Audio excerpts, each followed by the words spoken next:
Hi again, everybody, and welcome to another Perry's Inside Scoop. Matt Park with you as we join you from the Dome experience inside the football complex. And Coach Babers alongside. And Coach, here we go. This is week number 9 of the season and game number 9. Haven't spent a lot of time talking about it. You haven't complained about it. But as far as the arc of the season, this is a tough ask here to keep this grind going from August 1st to now. Yeah, we would have liked to have a bye a little bit sooner, but we understand how things roll. And I guess we'll play our cards the way they came, and we'll get one after this game. But we're really banged up, and we're looking forward to getting it after this. Hopefully, after this win. But you do have momentum.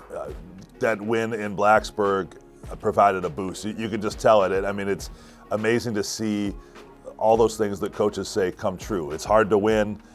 Every win is worth celebrating. And there clearly was a gorilla lifted off the back of some folks after that one. And don't forget, and there's a game of inches. No question. Inches matter. Give me 24 inches and go back in the season and watch what I can do with W's and L's. Right, I mean, and that impacts so many different aspects of the game. You've had these 5 consecutive games that have come down to one play, and this is the theme we've been pounding on here for a month. So that means, by definition, any one goal line situation, any one ball caught or dropped could really flip things. And Boston College feels that way too. Well, there's no doubt, and it's the league has balanced out. I think there's things going on with transfer portals and other things that's going to. I see football being more like this than less like this in the future. Garrett Schrader and Sean Tucker, the numbers are ridiculous to this point. It is, by any measure, the best quarterback rushing combo in the country, over 1,600 yards. They both have double-digit touchdowns on the season, combining for 22. And right now, there's no end in sight. But it's not just those two, right? You've had to now shuffle this offensive line combination.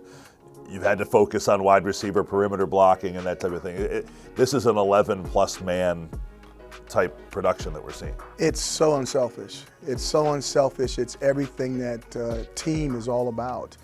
And a lot of the guys that are really doing a heck of a job don't get any credit. And offensive linemen, wide receivers, there's things that are going on to make this stuff happen. Coaches behind the scenes, scout team players that are doing things during the week and they're just getting beat up for it so that other guys can have an opportunity to show up in the paper and show up on social media. And from a coaching standpoint, it's really a good feeling. I'm proud to see it, and I'm glad that the young people are having success. I know you're proud to have a 1,000-yard rusher. That is something that has been a goal of yours in your time here. It's the first in the program since 2012, which obviously predates your tenure at Syracuse. So the last time there was a 1,000-yard rusher walking this campus is also the last time that a quarterback went beginning to end for the year. And I don't think that's a coincidence.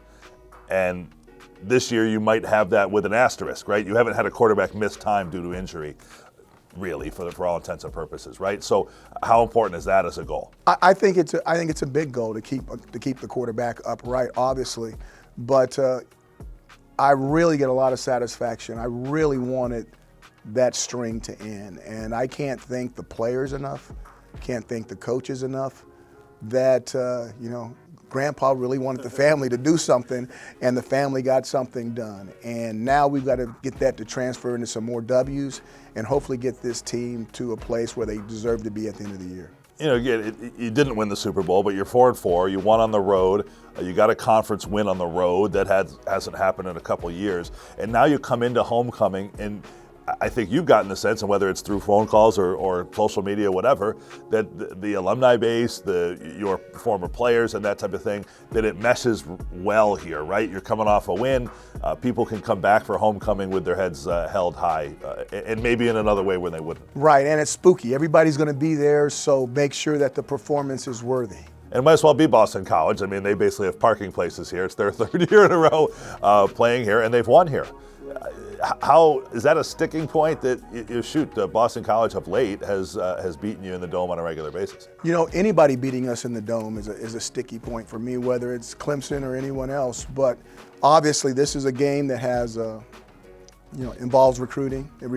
It goes way back, and we go way back with them. And it's good things and it's bad things. It's good memories and bad memories. And I'm sure it's going to be an extremely physical contest. You always know that with Boston College, and we'll kind of end with that thought and give you the opportunity, I guess. Tell us what are the deciding factors in a game like this, because these teams have, the makeup of the season has been similar. BC got off to a nice start, and they're dying for one here over these last 3 weeks. Well, first of all, we're banged up. They're banged up. They don't care. We don't care. And it's going to be a physical game, and the team that matches the physicality on the front part is going to come out and have the huge advantage. You got to handle the turnover battle. Turnovers are going to be a key. You can't give them, and you got to get some. And then it's going to be special teams. We can say what we want. Our special teams are our special teams. Their special teams is there, and it's going to matter in this football game. Yeah, no reason to think this won't be another close finish down the stretch, right? Unfortunately, you're probably correct.